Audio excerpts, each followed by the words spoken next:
आइए दोस्तों, आपका एडयूज़ चैनल पर स्वागत है। मैं हूं सलमान अब्बास। बात करते हैं आज IUCN व रेड लिस्ट की। IUCN की बात करें तो ये विश्व का सबसे पुराना वैश्विक पर्यावरणीय नेटवर्क है, जिसकी स्थापना 1948 में हुई। इसका मुख्यालय जिनेवा में है, जो स्विट्जरलैंड में पड़ता है।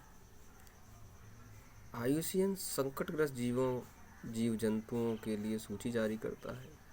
इसका पूरा नाम international union for conservation nature flora and fauna है। इससे संबंधित क्वेश्चन UPSC में पूछा जा चुका है, जिसमें फ्लोरा और फौना जैसी शब्दावलियों का प्रयोग किया गया है। जो पूछा गया है कि फ्लोरा और फौना का संबंध किस संगठन से है या किस यूनियन से है। अगर हम बात करें तो यह एक रेड डाटा सूची तैयार करता है।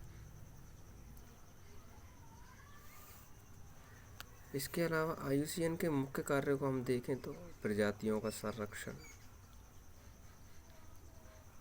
सूची के आधार पर उनका वितरण और संरक्षण, जैसे लुप्तप्राय, क्रिटिकल इंडेंजर्ड, इसके अलावा नियर थ्रेटन्ड। कई प्रकार की श्रेणियों में इसने जीवों और वनस्पतियों को बांट दिया है। अगर हम बात करें वैश्विक जैव विविधता की, तो IUCN वैश्विक जैव विविधता को बनाए रखने में महत्वपूर्ण योगदान प्रदान करता है। कुछ प्रजातियों व विविधताओं को बनाए रखने में भी IUCN की मुख्य कार्यों के रूप में देखा जा सकता है। अगर हम IUCN की आवश्यकता पर चर्चा करें तो वैश्विक स्तर पर बढ़ते मानव प्रभाव को रोकने में जिसने पारिस्थितिक तंत्र का हनन कर दिया है, जैसे भारत में पश्चिमी घाट, हिमालय क्षेत्र, पूर्वोत्तर भारत में नए हाईवेज का निर्माण किया जा रहा है। इसके अलावा प्रजातियों के संरक्षण व आवासों का पता लगाने में इसकी महत्वपूर्ण आवश्यकता आज के समय में देखी जा रही है। IUCN की हम प्रजातियों के वर्गीकरण की बात करें तो इनको कई श्रेणियों में रखा गया है, लगभग 3 श्रेणी, जिसकी उप श्रेणियों को 9 उप श्रेणियों में बांट दिया गया है। जैसे विलुप्त, जिसको हम EX के नाम से जानते हैं। जैसे वे जातियाँ जिनका कोई भी सदस्य आज वर्तमान में जीवित नहीं है।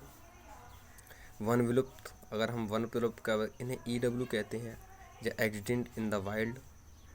घोर संकटग्रस्त, अगर हम घोर संकटग्रस्त की बात करें तो हम CER में रखते हैं, क्रिटिकल इंडेंजर्ड। इसके अलावा हम संकटग्रस्त को हम EN में रखते हैं, इंडेंजर्ड की श्रेणी में रखते हैं, जो विलुप्त होने के लिए, जिनको विलुप्त होने का खतरा आज वर्तमान में बढ़ गया है। अगर हम असुरक्षित की बात करें तो इनको हम वल्नरेबल में रखते हैं। इसके अलावा संकटग्रस्त की हम बात करें तो नियर थ्रेटेड में रखते हैं। इसके अलावा संकट मुक्त की बात करें तो हम लीस्ट कर्सन में रखते हैं। आंकड़ों के अभाव के लिए जो एक श्रेणी जारी की गई है, इसको हम DD यानी कि डाटा डेफिशिएंट में रखते हैं। इसके अलावा अनाकलित जो है, इसको हम NE कहते हैं, जिसको हम कहते हैं नॉट एविलेटेड। रंगों के आधार पर IUCN के वर्गीकरण को देखें तो काला, जिसमें विलुप्त, लाल गंभीर विलुप्त प्राय, संतरी विलुप्त होने वाली प्रजातियाँ, अंबर कमज़ोर प्रजातियाँ, सफ़ेद दुर्लभ प्रजातियाँ, हरा खतरे से बाहर प्रजातियाँ, स्लेटी दुर्लभ या लुप्त प्राय जिनका अभी भी वैज्ञानिक विश्लेषण संभव नहीं हुआ है। रेड डाटा बुक लाभ के बारे में बात करें तो यह जानवरों व प्रजातियों के संरक्षण को पहचानने में मदद करता है, तो उनके आवासों को भी। इसके अलावा विशेष प्रकार की प्रजातियों की जनसंख्या को अलग करने, उनमें अंतर करने में मदद करता है। रेड डाटा बुक के लाभों में अन्य लाभ यह है कि यह वैश्विक स्तर पर जैव विविधता को बनाए रखने में योगदान प्रदान करता है। सबसे महत्वपूर्ण है कि आप यदि मेंस का लिख रहे हैं तो रेड डाटा बुक की कमियां या हानियों पर चर्चा करवाता है तो क्या लिखेंगे। इसमें आप 3 पॉइंट डाल सकते हैं। नंबर 1, उपलब्ध जानकारी का अभाव होना, क्योंकि आज वर्तमान में पारिस्थितिक तंत्र बहुत विशाल है, जिसके कारण उपलब्ध जानकारियों का अभाव है। डेटा स्रोतों में हम बात करें तो डेटा स्रोतों का आज भी वैज्ञानिक विश्लेषण सटीक तरीके से नहीं हो पा रहा है, जिसके कारण वैज्ञानिक विश्लेषण अभी संभव नहीं हो पाया है। इसके अलावा विशाल पारिस्थितिकी तंत्र का होना, जैसे समुद्री पारिस्थितिकी तंत्र, इसके अलावा धरातलीय पारिस्थितिकी तंत्र, इसके अलावा मरुस्थलीय पारिस्थितिकी तंत्र, इसके अलावा हिमालय पारिस्थितिकी तंत्र, जहाँ भी हिमालय, पर्वतीय पारिस्थितिकी तंत्र, मैदानी पारिस्थितिकी तंत्र, तमाम सारे पारिस्थितिकी तंत्र हैं जिनमें विशेष प्रकार के जीव जंतुओं और रोगाणुओं के बारे में अभी पता नहीं लगाया जा सका है। इसके लिए हमें क्या करना चाहिए, आगे की राह क्या होनी चाहिए? वर्तमान में उपलब्ध जानकारी का सटीक अध्ययन करना चाहिए, जिससे नई प्रजातियों का संरक्षण किया जा सके।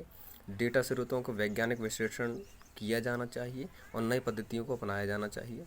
इसके अलावा हमें अन्य बाह्य स्रोतों या तथा आदिवासी समूहों से हमें जानकारी प्राप्त करने में मदद मिल सकती है।